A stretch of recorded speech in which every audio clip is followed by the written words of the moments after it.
Hi, it's Hope and welcome to the video. This is going to be my reading vlog for A Shadow in the Ember, and this is going to be a little weird because I originally wasn't going to film this, but then I decided I was. So I'm going to share two clips from last night that I filmed. One was me kind of explaining the plan for last night, which is also a clip that's going to be in my normal reading vlog for this week.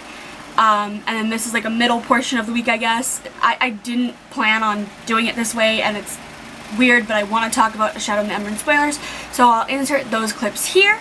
But now I'm going to do what I did before, like I mentioned yesterday, which is read tomorrow's pages of Ninth House. So far nobody's messaged about it, which I'm honestly shocked, but they're probably like reading it now, so like the messages should be flowing in soon.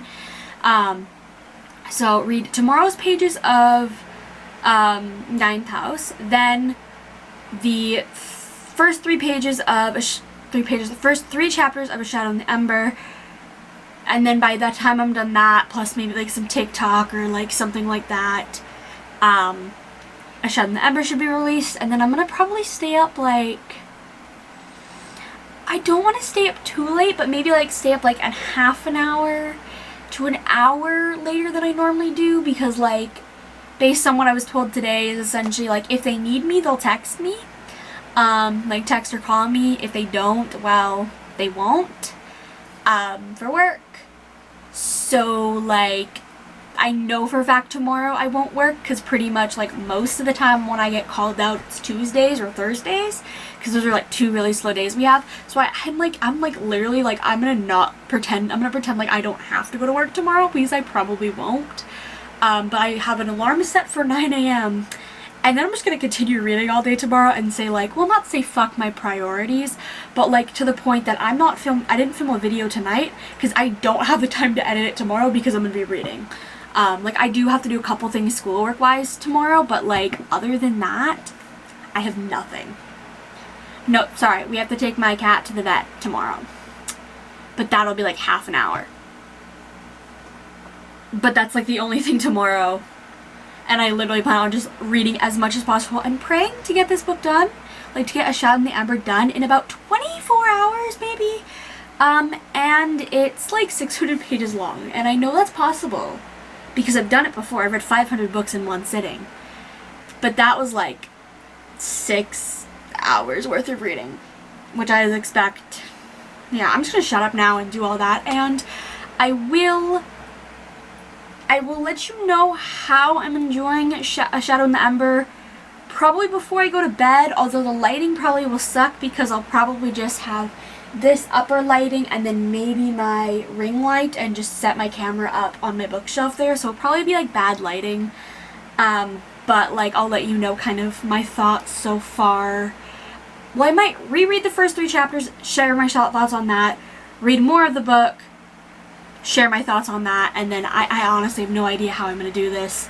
If I end up getting way too much footage for A Shadow in the Ember, I might do I might like split it up almost, like do a whole separate video for that. I'm not sure though. I have no idea what my plan is. I'm just going to like binge that so fucking much. So yeah, I'm just going to shut up.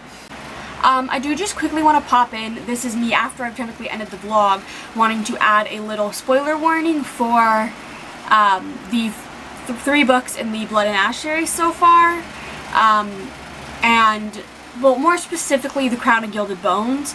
I do reference things in that, well, I think technically I reference things from both Blood and Ash and The Crown and Gilded Bones, so there's spoilers for those books.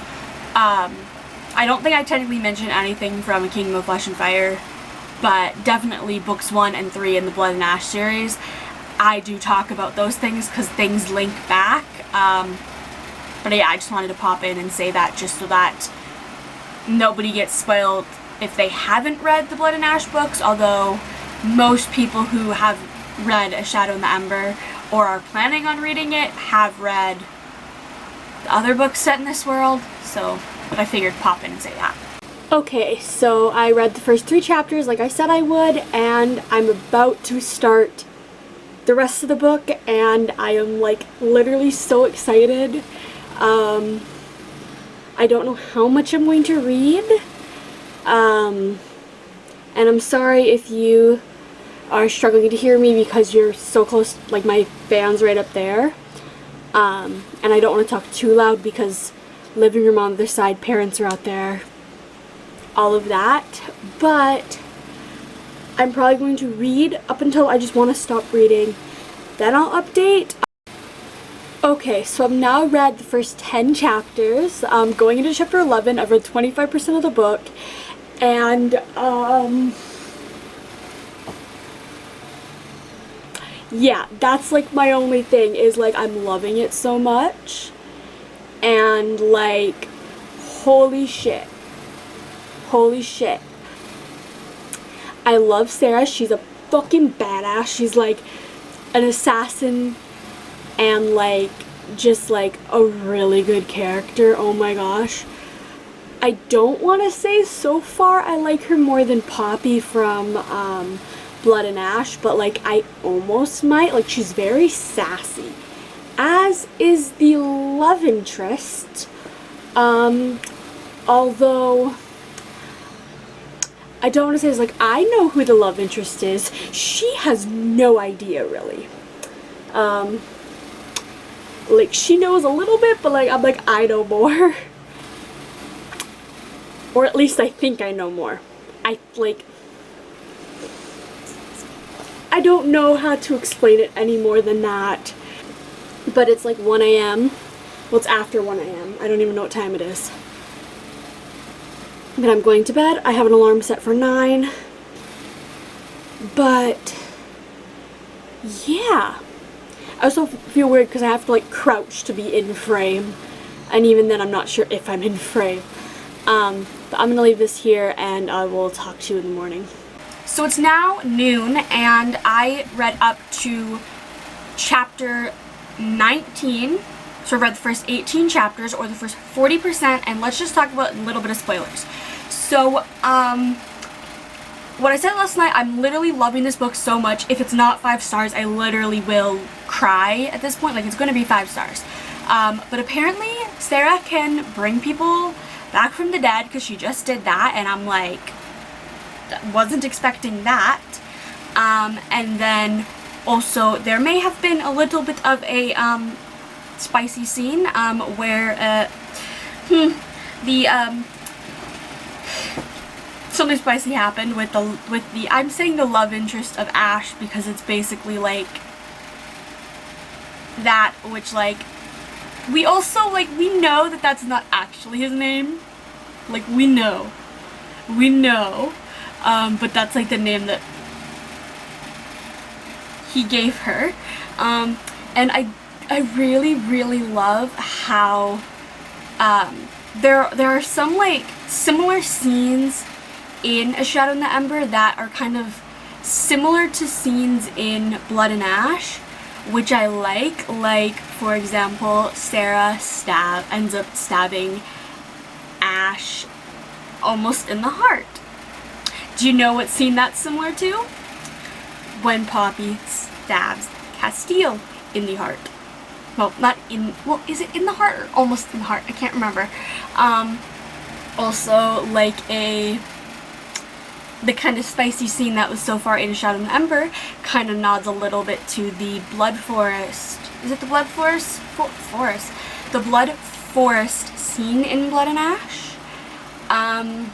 As well as there's a similar kind of like, I wouldn't call it like a character type, but almost like a character type of how Blood and Ash, Poppy has like Victor as like somebody that trains her.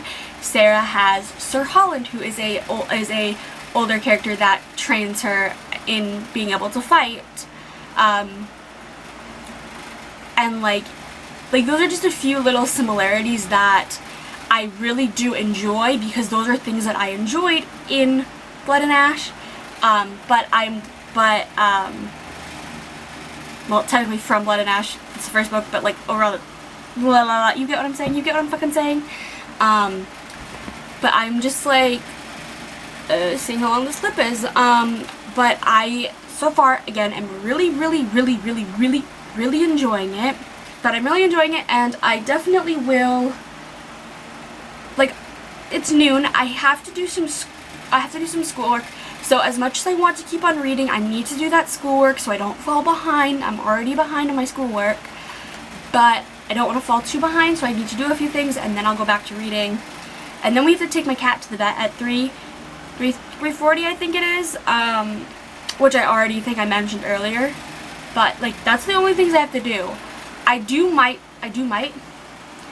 might sort out this footage as well to like, because I have 2 different vlogs I'm filming like simultaneously almost, so I need to like organize the footage. Yeah, I'm just gonna shut up. Okay, so everything that I need to do for today has been done. It's 6:14, and so that means I can read now. I had a cup of coffee, like I had this of coffee like an hour ago. So I am like hopefully gonna be able to finish this book tonight, because I have 60% of the book to go, but I read the first like 40% in like 3 hours. So maybe I can do this in like 4 or 5 hours, maybe the rest. I'll probably read a little bit, update, read a little bit, update. I don't really know. Probably when something happens that I want to talk about, I'll talk about it. So I read chapter 19 and 20, and it's now revealed to Sarah who this Ash person actually is, and it's actually revealed, which I've known the entire time, is that Ash is the primal Nyctos. Is that how it's pronounced? That's how I'm going to pronounce it. I feel like there was a pronunciation guide somewhere on the Facebook group, like the Blood and Ash. I think it's now the Blood and Ash World Facebook group instead of the Blood and Ash series. That's because that's what it's called for a while. So she now knows who he is, and obviously she was supposed to be his consort, and he kind of said 3 years ago, like, nah, I don't need you. But now maybe that's changed. I don't know. I'm like full of energy right now. I had a whole thing planned, but as soon as I turned the camera on, I forgot. Oh yeah, but also I absolutely love Sarah because in chapter, was it 19 or 20? I can't remember exactly which one. No, it was chapter 20. This is how much of a freaking, like, badass she is she might have, well, she definitely did, kill her stepbrother. Because he was trying to be like a, what's the word, an asshole, but like a asshole king, and try to essentially kill her. So she was like, nah. With the help of Nyctos, she killed him, which I'm like, this shows that she's a badass. She's willing to kill her stepbrother, who is the king, solely so that she can make her stepsister queen, even though Sarah herself technically should be queen because she is the only one of the tentacle bloodline, but nobody knows that she's actually part of the bloodline. Like, her birth was kept a secret. Nobody in the kingdom knows that she's actually the heir, besides like her mother, her sister, like her stepsister, and that's it now for people that are alive. Well, I guess, and then Nyctos, which if I use the term, like the name Ash, Asher, or Nyctos, that's the same person because those are the names that he's gone by. He's gone by Ash. The name Asher's been brought up, and then Nyctos. So if I use any of those names, just like how if I use Sarah or Seraphina, like Seraphina is Sarah's full name, but she's literally been referred to it like twice. So like, yeah, I'm gonna go read more though because I'm like, brain's going a million miles an hour and I need more. Okay, so I'm 55% of the way through the book, or I just finished chapter 25, I think. And things have been revealed. I have some theories, and information has been revealed. So essentially, it is revealed that Ash isn't technically the first primal of death. He is the second one, as his father was the primal of death, and it was his father that created this deal with Sarah's ancestors. So it was kind of almost like Ash got forced upon this deal to him because his father died. I don't know how. I have no idea who Ash's mother is. Is she a god? Is she another primal? Like, we don't know who his mother is. But and then also, I now have this mini theory in my head. I literally thought of this in the bathroom a minute ago, so bear with me. So brain doesn't work, comprehend words, but like somehow, because we know that Sarah has this ability to bring people back to life almost because she did it once, is that maybe she is the descendant of a different primal, maybe the primal of life. Can't remember his name. We've met him. I can't remember the name. Maybe? But that I'm not 100% sure of. And we are now in the Shadowlands, which is essentially Ash's part of Elysium. And then it's also revealed that there is a different entrance to Elysium than the one that we know from Crown of Gilded Bones. Essentially, we know that we go from Atlantia through the Nyktos Mountains into like the Shadowlands of Elysium, but there is now revealed that there is almost like a lake near Lasagna, which we now in the present day of the Blood and Ash books know as like Carcedonia. Well, technically Carcedonia also exists back in A Shadow in the Ember, but like it's like Lasagna doesn't exist. It's kind of blended into Carcedonia in the Blood and Ash books, I think. So I have this like little theory, almost as if we're somehow in the War of Two Queens gonna use that like lake entrance type thing to our advantage. Maybe, I don't know. This has just become also the War of Two Queens theories, I guess, as well. So like, yeah, I think that's where we're at so far. Trying to think of what else I want to say. My brain is going a million miles an hour and I've probably forgotten stuff. But oh my gosh, I'm just gonna say this, if you know, you know, the bath scene. That's how I feel about it. That's how I feel about it. That's all I'm gonna say, because I don't even know how to describe it without just going but I'm going to continue reading. It's like 8 something. It's 9:03, later than I thought. I still have hope I can finish this before I go back to bed. Before I go back to bed, I have a few hours and I am like nowhere near close to the end of my energy.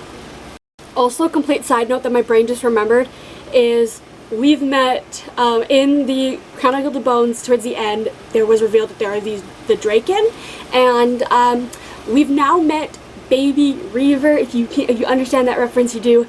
And I'm like, I don't know, just a little baby Draken who we know grows up to this. Does that make any sense? So I have a feeling that in the War of Two Queens, we might learn more about Reaver, because he's mentioned in this, and he's another character that connects both these stories together. There's now 2 different characters, 3 different characters, because Nectus, who is another Draken, is also in Crown of Gilded Bones. So like, I'm slowly seeing like connections and everything kind of like everything's starting to make more sense, but simultaneously open so many more questions. We have a few things to update on. I thought the camera was recording, so I already said this, but it wasn't. But essentially, I want to talk a few more seconds about the baby Draken. Obviously, I've mentioned Reaver before, and it's revealed that he's just like a little 10-year-old Draken just trying to learn to fly, essentially, and I find that so fucking cute. And then we also have Jadis, who I think is also either mentioned or is in the Crown of Gilded Bones, and she's just literally like a small little Draken. She's meant to be 4 years old, just not able to fly, barely, like, just so fucking adorable. She just sleeps around everywhere and is just so fucking adorable, and is like how Sarah described, or I think somebody described it, a mix between a toddler and a puppy, but if it could breathe fire. That's kind of literally how to explain like a toddler dragon. And then, I've already had to say this once, so I will just say what I said after is, so it is revealed, like, Ash reveals to Sarah that he has never been with anybody, like had sex with anybody. She has. And Sarah may or may not, given him a blowjob, and that was very like intense and very like, not because of the content, but because of just how the scene happened before and how it led to that, and how it was just like very emotional, very cute, and then it led to that, which I liked, because I was promised smut and I haven't gotten it yet, and I'm like 80% into the book almost. I don't actually know the percent, I'm too lazy to walk over there. But then the big thing that I still need to wrap my head around, I don't know how to wrap my head around really, is that, you know how I said earlier about Ash's parents? Well, first of all, it's revealed that his mom is like, was a part of one of the other primal courts before like meeting Ash's dad, and then how Ash's dad is the primal of death. I cannot remember his name, but actually no, Ash's dad was actually the primal of life, and it was Ash's uncle Colas who was the primal of death, but they switched spots because Colas wanted to bring back his dead lover kind of type thing, and there's a whole different thing, but like what caused the rot essentially, which I kind of think I talked about, which essentially is what caused this deal to happen and why Sarah thinks that she needs to kill Ash, actually isn't true. It's a whole bigger thing that I still don't understand, and there's going to be a lot of things that I don't understand because it's small brain, lots of detail. What else? And so like, and currently we're under siege, we're about to be under siege, and I'm like, I'm sorry, what? I'm trying to think of what else has happened in the last time. Oh yeah, Sarah almost died. Doesn't surprise anybody. She didn't listen to Ash and almost got herself killed. That honestly doesn't surprise me. Chapter 39, and not much has happened, but then simultaneously a bunch of shit has happened. So that siege that I said happened, it happened. It was orchestrated, is that the right word? Yes, it is, by Colas. No shocker there, really. But well, okay, one thing I find really cool, this is a side note, is when Sarah is mad at Ash, she calls him Nyctos, which I love, of how it's like when she's mad at him, or they're on the outs, I guess we'll call it for now, she calls him by like the true name type thing, but then when they're fine, she calls him Ash, and I love that. So Nyctos got injured, and I'm going to do the same thing as when she's mad at him, I'm going to use whatever name she last used for him. So Nyctos got injured, and he got so injured and lost so much blood that he essentially needed to feed to stay alive. And essentially, primals need to feed to like gain enough, to gain enough energy to heal themselves. So Sarah barges into his room after the fight. Well, more like Nyctos says like, go do this, and she's like, okay, fine. So she barges into Nyctos' room and is just like, let me, like, feed from me, and he's like, I will, if I'm going to feed from you, I'm going to feed from you while fucking you, essentially.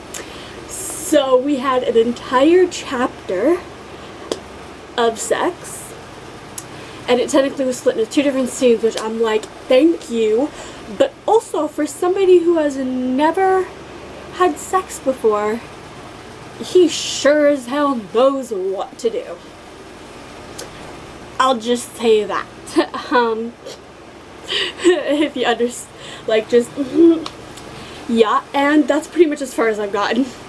I just feel like I needed to be like, yeah, so that's monumental, I guess, like. So I finished A Shadow in the Ember.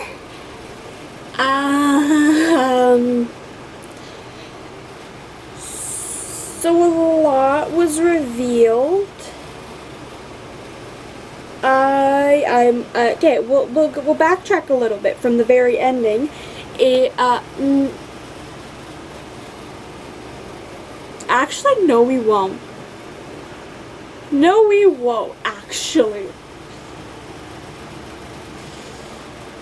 Okay, I don't even understand the ending.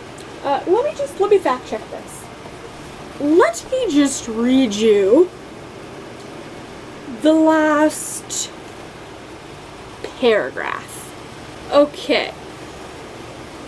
I'm gonna, like, kind of paraphrase the last, like, page or so. So, born in mortal flesh and a shadow in the ember. That. You are the heir to the land and seas and skies and the realms. A queen instead of a king, you are the primal of life. And that is being referred to as Sarah.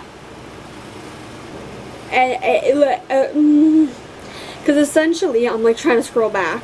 There is like a whole ass prophecy. Well, there's like 2 prophecies.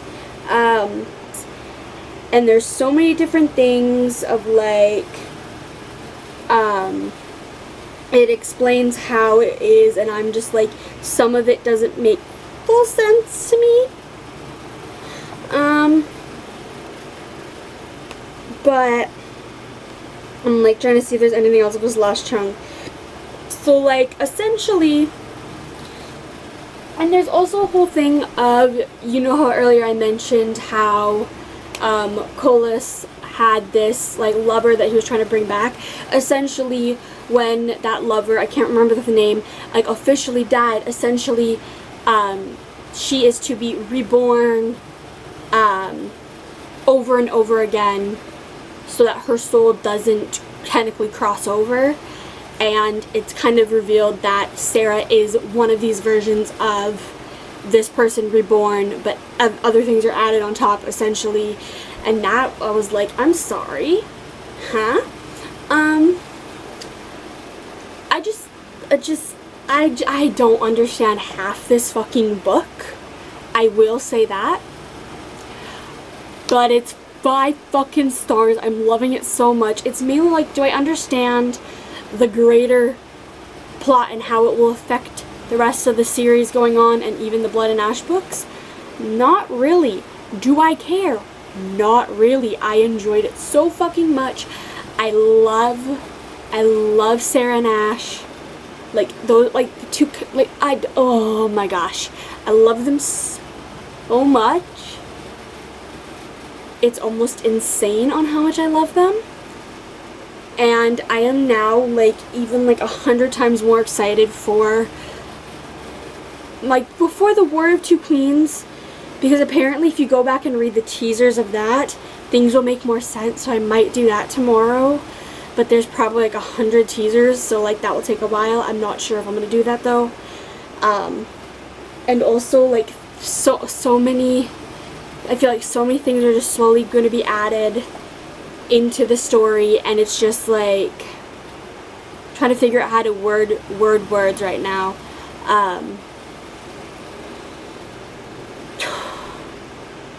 So yeah, I don't think I have anything else to say right now. Again, I'm gonna sleep on my thoughts, and then I'll end this vlog tomorrow, as well as then say brief thoughts on this for my other vlog. But yeah, like, this was a roller coaster.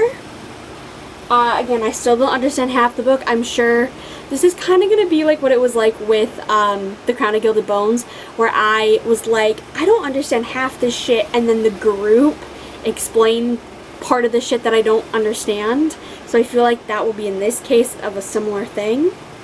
But like, yeah, I'll leave this here. Okay, so I think I am just going to end this vlog here. I don't think I have any other thoughts, because I've already said last night of how I enjoy the characters.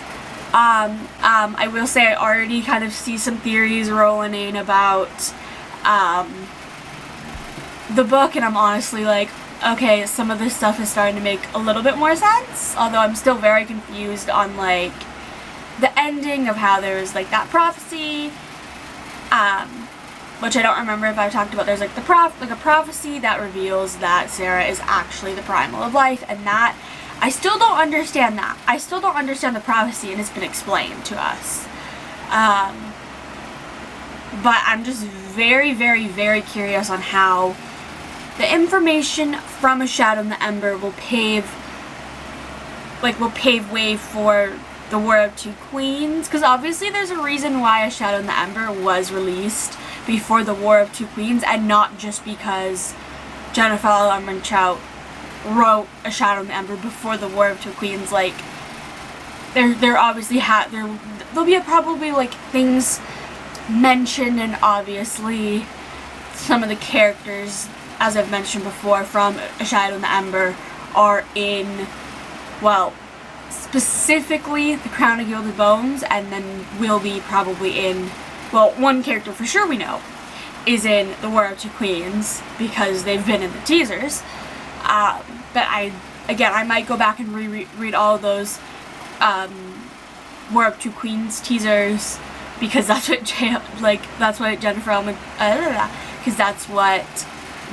Armentrout suggested. Like yesterday morning, she was like, just to let you know, after reading A Shadow in the Ember, maybe go back and read the War of Two Queens teasers, because things might make more sense. And I'm like, thank you, because I'm so confused on those teasers. But again, I think I'm gonna end this vlog here, and yeah. So I really hope you enjoyed this vlog. Let me know your thoughts on this book, your theories, your if you have opinions different than my own, or just anything about this book or any book in this world, I guess. And yeah, bye!